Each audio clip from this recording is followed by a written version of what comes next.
GK भाई Kokalla sir के इस डिजिटल लर्निंग प्लेटफॉर्म पे एक बार फिर से आपका स्वागत है। दोस्तों देखो, मैं हिस्ट्री अपने स्टार्ट की थी, इतिहास की कहानी कोकल सर की जुबानी मैंने मेवाड़ स्टार्ट किया है। मेवाड़ के बाद मारवाड़ पढ़ेंगे और उसके साथ मैंने एक आधुनिक जो 1857 की क्रांति आधुनिक इतिहास का वो पार्ट भी डाल दिया था। तो देखो दोस्तों, मेरा तो आपसे कहना यही है कि आप वीडियो को अगर आपने स्टार्ट से नहीं देखा तो आप मेवाड़ का पहले भाग ऐसे इस प्रकार से आप वीडियो देखो, और जो डिजिटल पीपीटी मिलेगी आपको वो टेलीग्राम चैनल पे मिलेगी। जीके भाई कोकल सर टेलीग्राम चैनल का नाम है, ठीक है। तो इससे पहले जो अपन ने वीडियो में डिस्कस किया था वो महाराणा प्रताप के बारे में किया था। तो महाराणा प्रताप को मैंने बहुत डिटेल के अंदर डिस्कस किया है, ठीक है। तो सारी बातें बताई थी कि महाराणा प्रताप का जन्म 9 मई 1540 कुंभलगढ़ दुर्ग के अंदर हुआ था।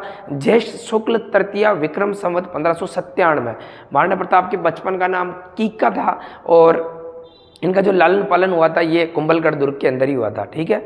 कहते हैं कि महाराणा प्रताप के जो पापा थे उदय सिंह, ये महाराणा प्रताप को उत्तराधिकारी घोषित नहीं करते हैं, इसके छोटे भाई जगमाल को कर देते हैं। तो दोनों भाइयों के बीच में लड़ाई हो जाती है। जगमाल जब महाराणा प्रताप का जो अभिषेक है, राज्याभिषेक पहली बार गोगुंदा के अंदर किया गया था 28 फरवरी 1572 को।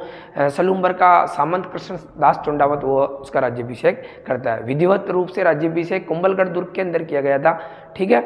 और जगमाल जब इस बात से नाराज होकर अकबर के पास में चला गया था, अकबर ने जगमाल को जहाजपुर की जागीर दी थी।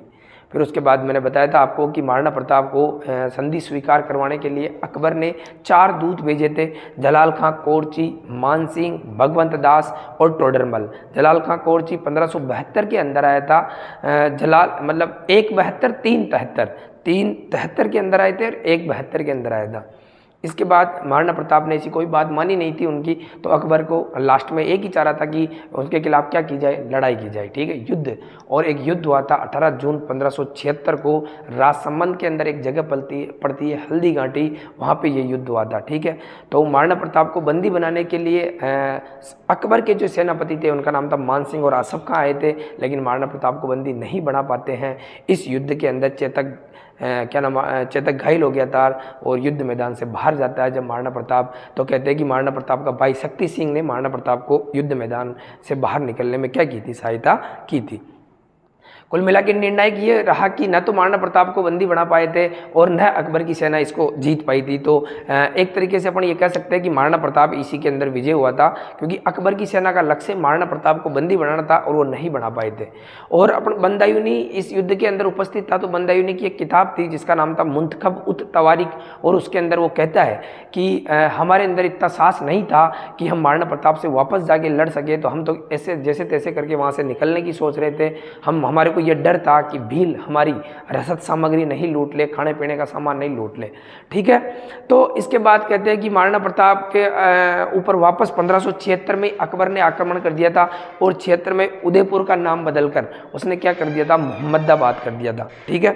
मैं थोड़ी सी चीज़ आपको वापस से हल्दी घाटी के युद्ध से ही वापस सारी आपको बातें बता देता हूँ, ठीक है। तो मैं बता रहा हूँ कि आसफ खां और मानसिंह को अकबर ने उनके दरबार में जाने पर पाबंदी लगा दी थी 1576 के अंदर ही, ठीक है। 1576 में ही अकबर है जो वापस अटैक करता है उदयपुर के ऊपर, और उदयपुर का नाम चेंज कर देता है, नाम बदल कर देता है ये मोहम्मदाबाद। क्या कर देता है भाई, मोहम्मदाबाद। मैंने आपको पहले भी बताया था कि 1303 के अंदर अलाउद्दीन खिलजी ने चित्तौड़ पर आक्रमण किया था, और चित्तौड़ का नाम चेंज करके खिजराबाद कर देते हैं, ठीक है। और खिजराबाद की यह जानकारी अपने को, जो चित्तौड़ का नाम खिजराबाद है, यह जानकारी अपने को धाईबी पीर की दरगाह 1325 के फारसी अभिलेख से मिलता है। तो क्या कर दिया था, उदयपुर का नाम मोहम्मदाबाद कर दिया था। और फिर उसके बाद में 1577, 1578 और 1579, ठीक है। इसके अंदर अकबर ने यहाँ पे महाराणा प्रताप को बंदी बनाने के लिए एक दूत भेजा था। ये सारी बातें पिछले वीडियो के अंदर बता दी वैसे तो मैंने। उसका नाम था शाहबाज खान, और शाहबाज खान ने इन 3 मतलब 1577 में, 1578 और 79 के अंदर 3 बार कुंभलगढ़ दुर्ग पर आक्रमण किया था इसने। किस पर आक्रमण किया भाई, कुंभलगढ़ दुर्ग पर आक्रमण किया था। और कहते हैं कि एक बार 1578 के अंदर तो ये कुंभलगढ़ दुर्ग को जीत भी गया था शाहबाज खान, लेकिन ये भी महाराणा प्रताप को बंदी नहीं बना पाता है। तो फिर इसके बाद में अकबर ने यहाँ पे दूसरा सेनापति नियुक्त करा था, अपना मुगल सेनापति मेवाड़ के अंदर, उसका नाम था रहीम खान, ठीक है, अब्दुल रहीम खान। जो नया सेनापति, तो मैंने आपको बताया था कि 1580 के अंदर मेवाड़ में एक जगह पड़ती है जिसका नाम है शेरपुर, और शेरपुर से 1580 के अंदर इस रहीम जी की बेगमों को गिरफ्तार करके ले जाता है महाराणा प्रताप का बेटा अमर सिंह, और महाराणा प्रताप ने इनकी बेगमों को जो है वापस है ना ससम्मान पहुंचाया था। तो यहाँ तक की बातें अपने पढ़ ली थी। तो हल्दी घाटी के युद्ध के बारे में मैं आपको 2-3 चीज़ें और एक्स्ट्रा बताता हूँ, सुनो देखो बात। हल्दी घाटी का युद्ध हुआ था 18 जून 1576 को हुआ था, 18 जून 1576 को हल्दी घाटी का युद्ध। ठीक है, हल्दी घाटी कहाँ पड़ती है? तो राजसमंद के अंदर पड़ती है। ठीक है, राजसमंद के अंदर पड़ती है। इस युद्ध के बारे में अलग अलग इतिहासकारों ने अलग अलग कथन दिया है। तो ये वेरी इंपॉर्टेंट इस वजह से हो जाता है कि अलग अलग इतिहासकार क्या क्या कहते हैं। देखो, कथन ये दिया था कि जैसे अपन बात करते हैं कि राजस्थान में इतिहास का पितामह घोड़े वाले बाबा कर्नल जेम्स टोड के बारे में बात करते हैं कि कर्नल जेम्स टोड ने इस युद्ध को कहा था मेवाड़ की थर्मोपोली, मेवाड़ की थर्मोपोली। ठीक है, भी मेवाड़ की थर्मोपोली क्या है ये मैं आपको वीडियो के लास्ट में बताऊंगा। ठीक है, एक और इतिहासकार था जो इसी युद्ध के अंदर था, हल्दी घाटी युद्ध के अंदर, उसका नाम था बंदायूनी। और बंदायूनी ये कहता है कि ये हल्दी घाटी का युद्ध नहीं है, ये गोगुंदा का युद्ध है। किसका युद्ध है भाई? गोगुंदा का युद्ध। ठीक है, और एक इतिहासकार है जो अकबर के दरबार में रहता था, उसका नाम था अबुल फजल। और अबुल फजल इस युद्ध को कहता है कि यह खमनोर का युद्ध है। मैंने आपको बताया भी था कि गोगुंदा और खमनोर की पहाड़ियों के बीच में यह जगह है हल्दी घाटी, खमनोर का युद्ध। ठीक है, एक और इतिहासकार है, इसका नाम है आदर्श श्रीलाल वास्तव, आदर्शी लाल वास्तव। और ये हल्दी घाटी के युद्ध के बारे में कहता है कि यह बादशाह बाग का युद्ध है, बादशाह बाग का युद्ध है। ठीक है बालकों, ये थोड़ा सा चीज़ ध्यान रखना कि हल्दी घाटी के युद्ध के बारे में अलग अलग इतिहासकारों ने अलग अलग संज्ञा दी है। कर्नल जेम्स टोड कहता है कि ये मेवाड़ की थर्मोपोली है, बंदायूनी कहता है कि ये गोगुंदा का युद्ध है, अबुल फजल कहता है कि ये खमनोर का युद्ध है, और आदर्श श्रीलाल वास्तव कहता है कि ये बादशाह बाग का युद्ध है। अब 1580 में जब शेरपुर की घटना हुई थी तो अकबर ने रहीम जी को, भाई रहीम जी तुम्हारे से तुम्हारी बेगमें नहीं संभल रही तो क्या तुम महाराणा प्रताप को तो क्या ही बंदी बनाओगे तुम, तो अकबर ने रहीम जी को मेवाड़ से वापस बुला लिया था। और उसके बाद में यहाँ पे एक नया सेनापति नियुक्त किया था उसने। ठीक है, मेवाड़ के अंदर मुगल सेनापति था, उसका नाम था सुल्तान खान।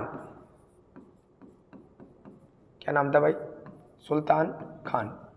और कहते हैं कि सुल्तान खान ने मेवाड़ के अंदर आकर महाराणा प्रताप को बंदी बनाने के लिए पूरी प्लानिंग के साथ में आया था ये, और इसने यहाँ आकर 4 थाने बनाए थे मुगलों के, मतलब जगह जगह थाने बनाए थे ध्यान रखने के लिए। ठीक है, तो 4D, इन थानों को अपन कैसे याद करेंगे? 4D के हिसाब से, मतलब डी जैसे नाम आएगा। पहला है दिवेर, ठीक है, दूसरा है देसुरी, तीसरा है देवल, और चौथा जो है उसका क्या नाम है? देवारी। ये 4 थाने बनाए थे, मुगलों के थाने थे ये। किन के थाने थे भाई? मुगलों के थाने, मुगलों के ठिकाने या मुगलों के थाने कह सकते हो आप, मुगलों की चौकियां कह सकते हो आप। 4 चौकियां थी। अब महाराणा प्रताप ने सोचा यार कितने दिन तक इनसे दूर दूर भागते रहेंगे। महाराणा प्रताप ने खुद नहीं आगे से अटैक कर दिया था इनके ऊपर, और सुल्तान खान के और महाराणा प्रताप की सेना के बीच में एक युद्ध हुआ था जिसका नाम है दिवेर का। सबसे महत्वपूर्ण जो चौकी हुआ करती थी मुगलों की, उसका नाम था दिवेर, और दिवेर पर महाराणा प्रताप खुद ही अटैक कर देता है 1582 के अंदर। तो एक युद्ध है, उसका क्या नाम है भाई? दिवेर का युद्ध। और ये दिवेर का युद्ध हुआ था 1582 के अंदर। ठीक है, एक तरफ मुगल सेनापति है जिसका नाम है सुल्तान खान, सुल्तान खान, एक तरफ महाराणा प्रताप की सेना, और महाराणा प्रताप ने अपने बेटे अमर सिंह को इस युद्ध का सेनापति बनाकर भेजा था। अमर सिंह एक तरफ से। ठीक है, कहते हैं कि अमर सिंह इस इतनी बहादुरी के साथ ये युद्ध लड़ा था कि जो अमर सिंह भाला मारता है, किसको? सुल्तान खान को भाला मारता है, तो सुल्तान खान को आर पार करता हुआ, घोड़े को पार करता हुआ जमीन के अंदर घुस गया था। इतना भयंकर तरीके से मारा गया था, किसको? सुल्तान खान को। तो बाकी जो मुगल सेना थी वो तो डर के ही भाग गई थी। कहने का मतलब ये है कि इस युद्ध के अंदर, कौन से युद्ध के अंदर? दिवेर के युद्ध के अंदर कौन जीत गया था? हम क्या नाम, अपना महाराणा प्रताप जीत गया था। कौन मारा गया था? सुल्तान खान मारा गया। ठीक है, याद रह जाएगी बात। कौन मारा गया था? सुल्तान खान। और निर्णायक रूप से कौन जीत गया था भाई? अमर सिंह जीत गया था। निर्णायक रूप से महाराणा प्रताप जीत गया था। ठीक है, हल्दी घाटी वाला युद्ध अनिर्णायक युद्ध था, उसके अंदर सफल जो परिणाम नहीं आ पाया था। लेकिन इस दिवेर के युद्ध में, दिवेर कहाँ पड़ता है? ये कोई क्वेश्चन पूछे आप तो ध्यान रखना, ये राजसमंद के अंदर है। दिवेर कहाँ है भाई? राजसमंद के अंदर है। और 1582 में महाराणा प्रताप इस युद्ध को जीत गया था। फिर ये युद्ध जीतने के बाद Maharana Pratap, colonel James Tod ने इसको एक अलग ही संज्ञा दी है। और कर्नल जेम्स टोड कहता है कि यह मेवाड़ का मैराथन है। मेवाड़ का मैराथन। यह आपसे कोई क्वेश्चन पूछ ले कि कर्नल जेम्स टोड ने मेवाड़ की थर्मोपोली तो किसको कहा था? तो थर्मोपोली तो हल्दी घाटी के युद्ध को कहा था। और कर्नल जेम्स टोड ने मेवाड़ का मैराथन कौन से युद्ध को कहा था? तो दिवेर के युद्ध को कहा था। अभी ये मैराथन और हल्दी घाटी जो थर्मोपोली है, ये क्या है, मैं आपको वीडियो के लास्ट में बताऊंगा। ठीक है, इसके बाद में महाराणा प्रताप के ऊपर अकबर की तरफ से एक और अभियान आया था 1585 के अंदर। अंतिम आक्रमण, अकबर की तरफ से ये अंतिम अभियान भेजा गया था 1585 में। आमेर का राजा हुआ करता था जगन्नाथ कच्छावा, और इस जगन्नाथ कच्छावा को भेजा इस बार कि जाओ भाई महाराणा प्रताप को बंदी बनाकर लेके आओ। तो कहते हैं कि 1585 में ये क्या था? अकबर की तरफ से अंतिम अभियान था। ये वेरी इंपॉर्टेंट क्वेश्चन है कि अकबर की तरफ से अंतिम अभियान में अकबर की तरफ से कौन लड़ने के लिए आया था? तो कौन आया था? जगन्नाथ कच्छावा। और ये जगन्नाथ कच्छावा कहाँ का है? आमेर का है। कहते हैं महाराणा प्रताप की सेना ने जगन्नाथ कच्छावा का पीछा किया, और जगन्नाथ कच्छावा को भीलवाड़ा के अंदर एक जगह पड़ती है, उस जगह का नाम है मांडलगढ़। और मांडलगढ़ के अंदर इस जगन्नाथ कच्छावा को पकड़कर वहीं क्या कर दिया था? मार दिया था। ठीक है, इस वजह से जगन्नाथ कच्छावा की जो छतरी है, ये छतरी कहाँ है भाई? मांडलगढ़ के अंदर है। ठीक है, आपको महाराणा सांगा मैंने पढ़ाया था, तब भी मैंने बताया था कि महाराणा सांगा की छतरी भी कहाँ है? मांडलगढ़ के अंदर है, जो अशोक परमार ने बनाई थी। जगनेर का अशोक परमार ने बनवाई थी। ठीक है, इसके बाद में अकबर की तरफ से महाराणा प्रताप पर कोई आक्रमण नहीं किया गया, ये लास्ट आक्रमण था। तो महाराणा प्रताप ने सोचा कि यार और ठीक है, उसके बाद में बिल्कुल शांति का काल आ गया था बिल्कुल महाराणा प्रताप के जीवन में। इसके बाद में कोई युद्ध नहीं था। तो महाराणा प्रताप ने अपनी राजधानी जो है वो किसको बना ली थी भाई? 1585 के बाद महाराणा प्रताप की जो राजधानी है वो चावंड को बना ली थी। ठीक है, ये क्वेश्चन वेरी इंपॉर्टेंट है कि महाराणा प्रताप ने अंत में अपनी जो राजधानी है वो किसको बना ली थी? चावंड। और ये चावंड कहाँ पड़ता है? तो चावंड उदयपुर के अंदर पड़ता है।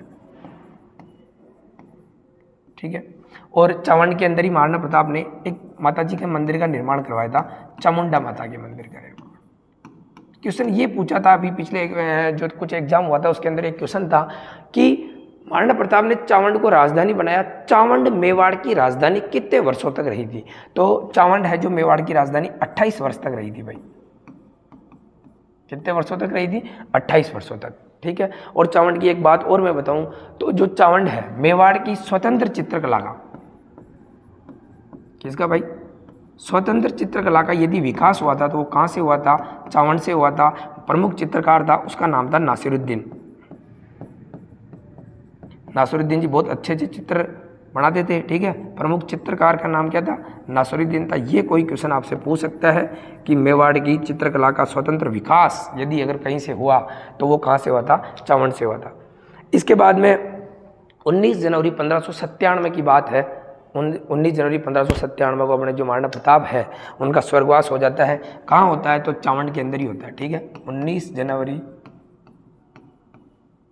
1597। ठीक, कहते हैं कि भाई महाराणा प्रताप धनुष के प्रत्यंचा चढ़ा रहे थे तो उससे उनको चोट लग जाती है। चोट लगने के बाद वो जब बीमार हो जाते हैं तो बीमार होने के बाद जो महाराणा प्रताप है उसकी मृत्यु हो जाती है 19 जनवरी 1597 को। अब मैं आपको थोड़ा सा और एक्स्ट्रा इसमें बताने की कोशिश करता हूँ कि महाराणा प्रताप के दरबार के अंदर कौन कौन रहा करते थे। तो दरबारी कवि, दरबारी कवि या दरबारी विद्वान लिख देता हूं, अच्छा रहेगा, विद्वान। ठीक है, दरबारी विद्वान। पहला जो दरबारी विद्वान है उसका नाम है हेमरत्न सूरी। हेमरत्न सूरी, इन्होंने एक किताब लिखी थी जो अपने रतन सिंह के सेनापति हुआ करते थे कभी कालांतर के अंदर, गोरा बादलरी चौपाई।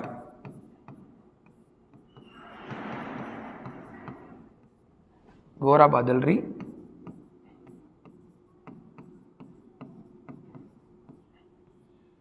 ठीक है, गोरा बादलरी चौपाई। इसके बाद में इसका जो दूसरा विद्वान है, इसके दरबार में रहता था भामासा। आपको मैंने बताया भी था कि भामासा जो है महाराणा प्रताप को चूलिया नामक गांव के अंदर मिलता है, चूलिया। और भामासा ने महाराणा प्रताप को क्या दिया था, तो 25 लाख रुपए नकद। ठीक है, वापस से बता देता हूँ, 25 लाख रुपए नकद, 20,000 सोने की मुद्राएं दी थी।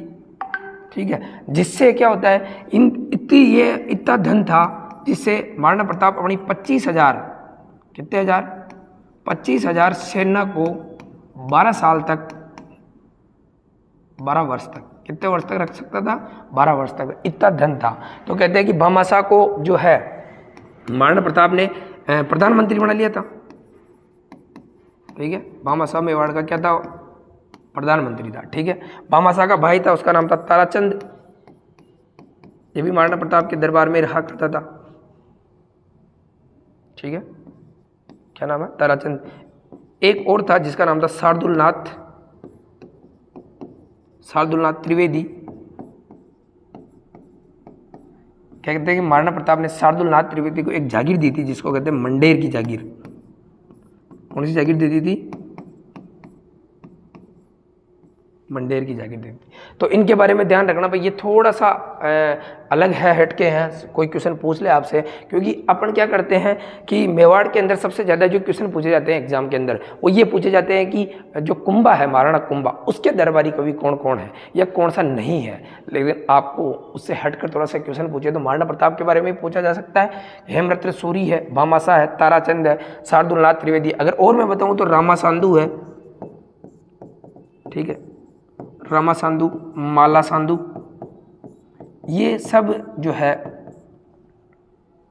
किसके दरबार में रहते थे, महाराणा प्रताप के दरबार में रहते थे। तो यहाँ अपना महाराणा प्रताप का जो है पोर्शन वो सारा क्या होता है, कंप्लीट होता है। एक बार वापस से देख लेते हैं। ठीक है, तो मैंने आपको बताया कि 18 जून 1576 को हल्दी घाटी का युद्ध हुआ।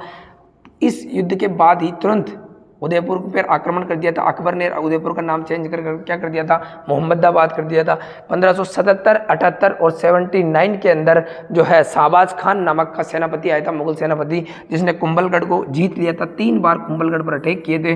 1580 के अंदर रहीम जी की बेगमों को गिरफ्तार करके ले जाता है महाराणा प्रताप का बेटा अमर सिंह। लेकिन कहते हैं कि महाराणा प्रताप ने उनको ससम्मान वापस पहुंचाया था, तो रहीम जी को अकबर ने वापस बुला लिया था। ठीक है, इसके बाद मैंने आपको बताया कि हल्दी घाटी का जो युद्ध है, इनके बारे में अलग अलग कथन है। टोड ने इसको क्या कहा था, ये सारा आप देख लेना।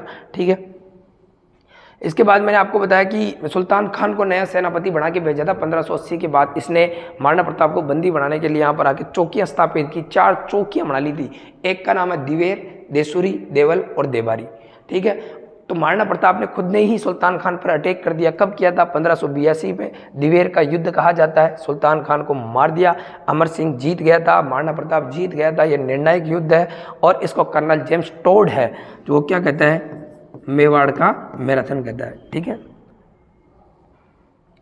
अब मैं आपको थोड़ा सा ये बताऊं कि आपको मैंने 2 चीजें बताई है। 2 चीजें क्या क्या बताई है, एक तो मैंने आपको कहा कि एक तो है मेवाड़ का मैराथन,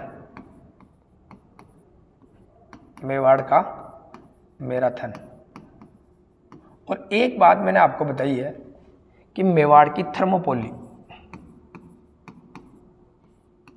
मेवाड़ की थर्मोपोली, ये दोनों क्या है, क्यों इनको ये संज्ञा दी थी कर्नल जेम्स टोड ने। तो एक मेरी बात सुनना, देखो, एक जगह पड़ता है इराक, जिसे आप कहते हो फारस, ठीक है, और एक जगह पड़ती है यूनान, जिसे आप कहते हो ग्रीस। ठीक है, कहते हैं कि ग्रीस के अंदर यहाँ पे छोटे छोटे जगह हुआ करते, छोटे छोटे देश हुआ करते थे। एक का नाम था एथेंस, क्या नाम था? एथेंस। और एक का नाम था स्पार्टा।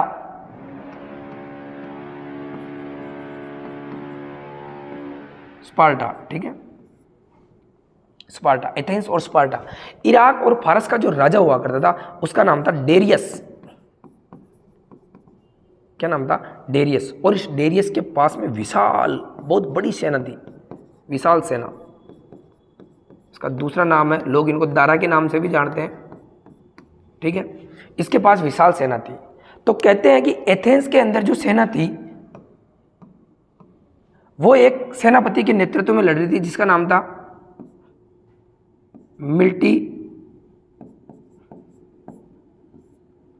मिल्टिडियाज। सेनापति का नाम क्या? थोड़ा सा अंग्रेजों के नाम है भाई, ऐसे ही है। ठीक है, एथेंस में जो सेना थी वो उसका क्या नाम था? मिल्टिडियाज। और यहाँ पे एक सैनिक था जिसका नाम था पिसिपिडीज। मैं समझा दूंगा अभी आपको, पिसिपिडीज। ठीक है, हुआ क्या था कि एक जगह पड़ती है यूनान के अंदर, उस जगह का नाम है मैराथन। उस जगह का क्या नाम है भाई? मैराथन। अब समझना, देखो बाद में क्या कह रहा हूं, इतना मैंने लिखा तो इसको समझा रहा हूं मैं आपको। ठीक है, फारस और इराक का जो राजा हुआ करता था जिसका नाम था डेरियस, डेरियस ने एथेंस पर आक्रमण किया। और एथेंस पर जो आक्रमण किया वो जगह थी, वो कौन सी थी? मैराथन थी। ठीक है, तो एथेंस वाले जो है ये लड़ने में इतने माहिर नहीं थे। और एथेंस का जो सेनापति था उसका नाम था मल्टीडियास।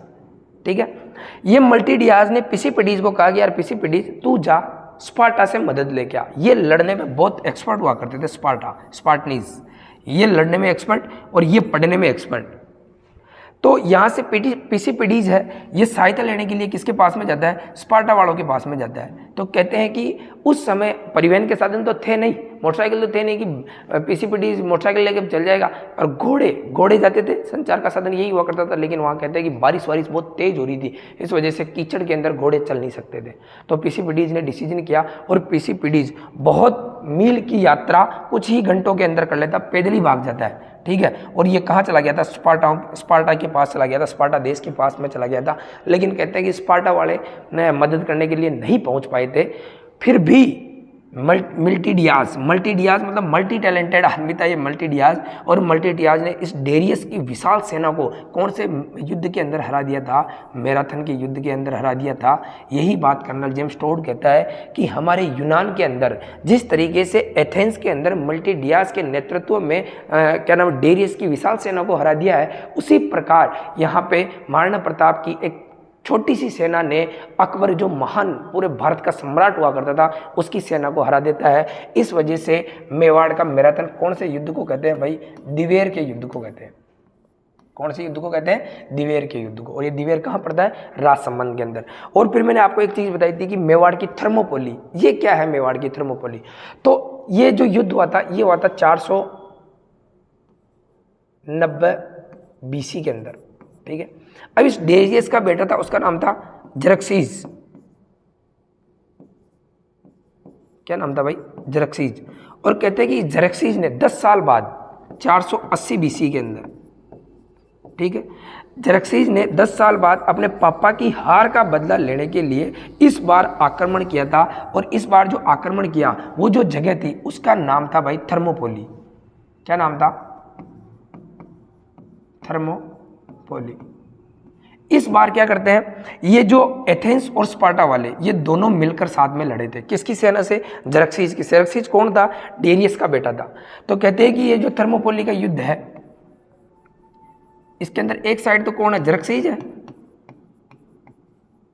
ठीक है, एक साइड में कौन है? एथेंस और स्पार्टा वाले हैं।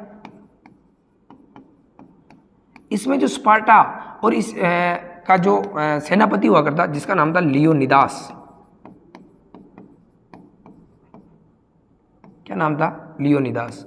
हालांकि स्पार्टी जो सैनिक थे वो तो मात्र 300 सैनिक ही थे, फिर भी इस थर्मोपोली नामक जगह पर एथेंस और स्पार्टा के सैनिक अपनी मातृभूमि की रक्षा करने के लिए इतना बहादुरी के साथ लड़े थे, इतना बहादुरी के साथ लड़े थे। हालांकि सारे मर जाते हैं, उसके बाद में कौन जीत जाता है, ये जरक्सिस जीत जाता है 480 BC के अंदर। लेकिन फिर भी उस मेवाड़ की थर्मोपोली, जिस प्रकार वहाँ पे थर्मोपोली के अंदर यूनान के अंदर ये युद्ध हुआ था, कर्नल जेम्स टोड कहता है कि भाई जैसे थर्मोपोली के अंदर कुछ सैनिक एक विशाल सेना का इतना बहादुरी के साथ सामना करते हैं, उसी प्रकार यहाँ पे कर्नल जेम्स टोड, क्या नाम है, महाराणा प्रताप की सेना ने अकबर की जो विशाल सेना का इसी प्रकार क्या किया था, सामना किया था। इस वजह से इसको क्या कहते हैं, अपने कौन से युद्ध को, हल्दी घाटी के युद्ध को क्या कहते हैं, मेवाड़ की थर्मोपोली कहते हैं। और फिर कर्नल जेम्स टोड तो ये कहा गया कि यहाँ पे राजस्थान के अंदर जगह जगह हल्दी घाटी जैसे बहुत सारे युद्ध हैं और हर घर के अंदर एक पैदा हुआ है जिसका नाम क्या था, लियोनिदास था। ठीक है, तो ये सारी बातें आपको ध्यान रखनी है। वैसे क्वेश्चन तो कोई पूछे नहीं, लेकिन फिर भी आप ध्यान रख लेना कि इसको मेवाड़ का मैराथन क्यों कहते हैं और इसको मेवाड़ की थर्मोपोली क्यों कहते हैं। अब अपना जो है महाराज क्या नाम है, महाराणा प्रताप वाला जो पोर्शन है वो कंप्लीट होता है। इसके बाद में जो है अब अपन आगे पढ़ते हैं, आगे वाला राजा पढ़ लेते हैं। ठीक है, अब आगे वाला जो राजा था महाराणा प्रताप का बेटा, और उसका क्या नाम था भाई, अमर सिंह। ठीक है, अमर सिंह का कार्यकाल 1597 से लेकर 1620। इनके बारे में, अमर सिंह के बारे में ज़्यादा कुछ बातें हैं नहीं। ठीक है, तो मैं आपको बता दूं, जब उदयपुर शहर की स्थापना कब की गई थी, उदयपुर शहर की स्थापना हुई थी 1559 के अंदर, और अमर सिंह का जो जन्म है वो भी कब हुआ था भाई, 1559 के अंदर हुआ था। ये बात आप ध्यान रख लेना। इनके बारे में, महाराणा प्रताप के जो बेटे हैं, इनके बारे में तो विशेष बात एक ही है कि इनके समय में एक संधि हुई थी 5 फरवरी 1615 को एक संधि हुई थी, जिस संधि का नाम है मुगल मेवाड़ संधि। अब ये बहुत इंपॉर्टेंट संधि है भाई, मैं समझाता हूँ आपको। मुगल मेवाड़ संधि प्लस कहते हैं कि अमर सिंह का बेटा था, उसका नाम था कर्ण सिंह। क्या नाम था, कर्ण सिंह। और इधर मुगल बादशाह हुआ करता था जहांगीर, और जहांगीर का जो बेटा था उसका नाम था खुर्रम। खुर्रम, या इसे आप इतिहास में शाहजहां के नाम से जानते हो। ठीक है, जहांगीर ने यह पता लगाया कि यार ये महाराणा प्रताप इतने दिनों तक संघर्ष कर रहा है, ऐसा क्या है इसके अंदर विशेषता जो ये अधीनता स्वीकार नहीं करवा पा रहे। तो लोगों ने कहा कि साहब उनका जो समर्थन है वो जनता समर्थन करती है, और जनता महाराणा प्रताप को देख भी ले और कोई पूछे कि महाराणा प्रताप को देखा तो मना कर देती है, भाई साहब हमने तो देखा ही नहीं, 2-3 महीने हो गए। मतलब जनता सहयोग करती है। जहांगीर ने क्या किया, मेवाड़ की जो जनता है उनको नुकसान पहुंचाना स्टार्ट कर दिया, खड़ी फसलों को बर्बाद करना स्टार्ट कर दिया। अब खड़ी फसलों को बर्बाद, तो सारे जो मेवाड़ की जनता है वो सीधी किसके पास में चली गई, राजा के पास में, और राजा के पास में गई तो यहाँ पे जो राजकुमार था उसका नाम था कर्ण सिंह, और जनता किसके पास में जाने लग गई, कर्ण सिंह के पास में जाने लग गई। कर्ण सिंह अमर सिंह से बात करने के लिए गया कि पापा यार कितने दिनों तक ऐसे लड़ेंगे यार, अब कुल मिला के बैठ के एक बार बात तो करते हैं, देखो क्या है, संधि का प्रस्ताव लेके आएंगे तो क्या लेके आते हैं, एक बार बैठ के बात तो करे, देख फिर मैं आपसे पूछ लूंगा कि संधि करनी है कि नहीं करनी है, लेकिन बैठ के बात तो करने दो। और अमर सिंह ने हाँ कर दी कि भाई ठीक है, तू तेरे हिसाब से बात कर ले। तो इधर से संधि का जो प्रस्ताव लेकर आया था उसका नाम था खुर्रम या शाहजहां आया था। ठीक है, इधर से अपने मेवाड़ की साइड में जो संधि का प्रस्ताव लेके गए थे 2 आदमी थे, एक का नाम था हरिदास, ठीक है, और एक का नाम था शुभकर्ण। ये दोनों संधि का प्रस्ताव लेकर गए थे। ठीक है, हालांकि मैं आगे बताऊंगा आपको कि इस ये संधि जब हो जाती है तो अमर सिंह रूठ जाता है, अमर सिंह नाराज हो जाता है, और अमर सिंह इस संधि से नाराज होकर नौ चौकी नामक स्थान पर, और ये नौ चौकी जो नामक स्थान है ये कहाँ पे है, राजसमंद के अंदर है, जहाँ पे कालांतर के अंदर मैं बताऊंगा आपको कि वहाँ पे राजसमंद झील का निर्माण किया गया था। ठीक है, तो कर्ण सिंह के दबाव में आकर, आप ऐसे समझो कि देखो संधि तो अमर सिंह के टाइम में हुई थी, लेकिन दबाव किसका था, कर्ण सिंह के दबाव में आकर ये संधि की गई थी। संधि की शर्तें मैं आपको बता देता हूँ। देखो कर्ण सिंह मतलब अमर सिंह की तरफ से जो लेकर गए थे संधि का प्रस्ताव हरिदास और शुभकर्ण था, और इधर जहांगीर की साइड से कौन आया था, शाहजहां आया था, जिसका नाम था खुर्रम। अब खुर्रम ने शर्तें लिख रखी थी ये शर्तें में ये हुई थी कि भाई मेवाड़ का जो राणा है वो मुगल दरबार के अंदर जाएगा। तो कर्ण सिंह ने पापा से पूछा, यार पापा आपको बुला रहे हैं मुगल दरबार के अंदर, वहाँ जाना पड़ेगा आपको। पापा ने कहा संधि करे तो ठीक और नहीं करे तो ठीक, मैं तो आज जाऊँ कल जाऊँ। तो अमर सिंह ने जब ये बात किसको कही, अमर सिंह को कही, तो अमर सिंह ने साफ मना कर दिया। तो कर्ण सिंह ने शाहजहाँ को कहा कि देखो भाई बात ऐसी है, पापा तो मुगल दरबार में आज जाए न कल जाए, अब आप संधि करना हो तो ठीक है, नहीं करना हो तो वापस चले जाओ। शाहजहाँ ने फोन किया जहांगीर को कि यार पापा आ रहे तो मना कर रहे हैं कि मुगल दरबार के अंदर राणा, मेवाड़ का राणा तो मुगल दरबार के अंदर जाएगा ही नहीं। जहांगीर ने कहा कोई तो आएगा। तो उसने कहा कि भाई हाँ, कर्ण सिंह ने कहा कि मैं चलूंगा लेकिन पापा तो नहीं जाएंगे। तो पहली शर्त ये थी कि मेवाड़ का युवराज, शर्त यहाँ लिख देता हूं मैं, शर्तें पहली क्या थी कि ये युवराज है वो कहाँ जाएगा, मुगल दरबार के अंदर जाएगा। ठीक है, दरबार के अंदर जाएगा। अब दूसरी शर्त ये रखी गई थी कि भाई जब युवराज यहाँ से मुगल दरबार के अंदर जाएगा और जब भी मुगलों को जरूरत पड़ेगी, कभी कहीं युद्ध हो जाए, तो मेवाड़ वाले उनको 1000 घुड़सवार देंगे। दूसरा, मुगलों को 1000 घुड़सवार क्या देंगे भाई, 1000 घुड़सवार की मदद करेंगे युद्ध के अंदर। चलो भाई ठीक है, ये दो भी ठीक है। तीसरा, फिर कर्ण सिंह ने कहा यार इतने दिन हो गए रे तुम्हारे को, हमारे से चित्तौड़ का किला तुमने छीन रखा है, वो हमारे को वापस दो। उन्होंने कहा भाई कोई दिक्कत नहीं, वो तुम्हारे को वापस दे देंगे, लेकिन हम देखो हमारी ये शर्त है कि आप चित्तौड़ दुर्ग का पुनर्निर्माण नहीं करवा सकते, जिस प्रकार से वो है उसी प्रकार से उसको रखना, कारीगर वगैरह काम बिल्कुल भी नहीं करवाना। इन्होंने कहा कोई दिक्कत नहीं है, काम नहीं करवाएंगे, वापस तो दो। तो इनको चित्तौड़ का किला वापस दे दिया था, चित्तौड़ का दुर्ग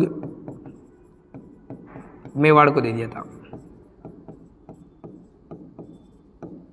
मेवाड़ को दे दिया था। ठीक है,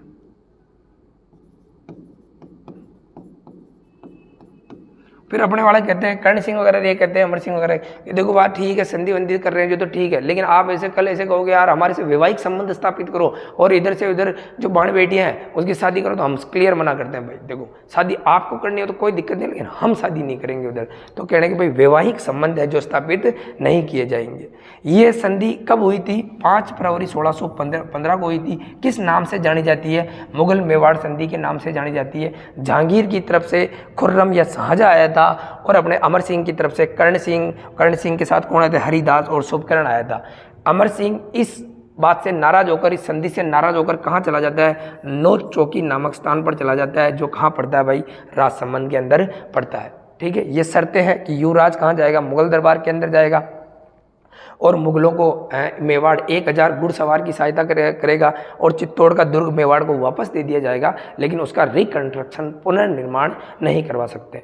फिर मैं आपको एक बात बताऊं कि जैसे जब जहांगीर के काल के अंदर जेम्स प्रथम का सेकंड दूत सर टॉमस रो, जो सेकंड अंग्रेज है, वो भारत के अंदर आया था, जहांगीर के दरबार में 3-4 साल तक रहकर गया था। वो व्यापारिक अनुमति लेने के लिए आया था, लेकिन वो देखता है जब जहांगीर को कर्ण सिंह को जहांगीर के दरबार में 5000 की मनसबदारी दे रखी थी। किसको भाई, कर्ण सिंह मुगल दरबार में जाएगा, तो कर्ण सिंह जब यहाँ से गए तो इसको 5000 की मनसबदारी दी गई थी जहांगीर द्वारा। और कर्ण सिंह का जो प्रभाव है मुगल दरबार में इतना था कि वो सर टॉमस रो ही पूछ लेता है एक बार तो कि यार ये बंदा कौन है यार। उन्होंने कहा कि साहब ये जो है मेवाड़ का बंदा है और बहुत दिनों से जो मुगल बादशाह है वो उनसे संधि करना चाहते थे लेकिन नहीं की, अब जाके संधि की है। तब सर टॉमस रो कह के जाता है कि जो मुगल बादशाह है उन्होंने जो मेवाड़ से संधि की है वो एक समझौता है, न कि अपने बाहुबल से की है। मेवाड़ वालों से संधि करना मुगल बादशाहों के लिए लाभ नहीं है, उनकी इनकम में वृद्धि नहीं हुई थी, बल्कि इनको बहुत कुछ देना पड़ गया था मेवाड़ वालों को। ठीक है, और फिर शाहजहानी मस्जिद है जो किसने बनाई थी, शाहजहाँ ने बनाई थी। शाहजहानी मस्जिद अपने जो ख्वाजा मोहिउद्दीन चिश्ती की दरगाह अजमेर के अंदर शाहजहानी मस्जिद लगाई थी।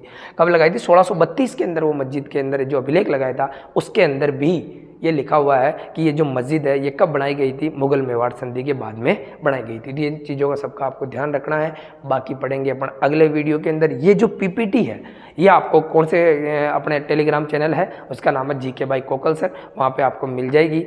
ठीक है, जय हिंद जय भारत।